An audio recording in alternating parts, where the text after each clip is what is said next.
There was a time I felt completely lost. Everywhere I turned, someone was talking about affiliate marketing, digital products, online income. But the more I watched, the more confused I became. It felt like everyone knew something I didn't. And honestly, I was scared of wasting my money again.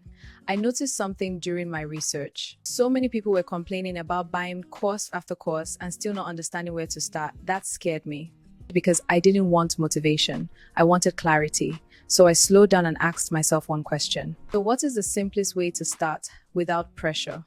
And this is what I learned. Affiliate marketing is not about everything, no, it's about understanding one thing at a time, one product and one step. Instead of buying another long course, I chose a beginner starter kit. Not because it promised fast money, but because it explained the basics calmly. But if you're tired of confusion and you just want to understand how digital products and affiliate marketing work, it's a good place to start. There are three things beginners actually need: clear understanding, one simple system, consistency, and not stress. Anything that promises more than that is usually noise. You don't need to rush, you don't need to compete, you don't need to buy everything.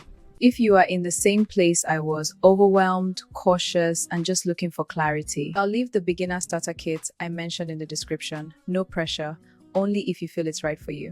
Sometimes the softest step forward is the smartest one.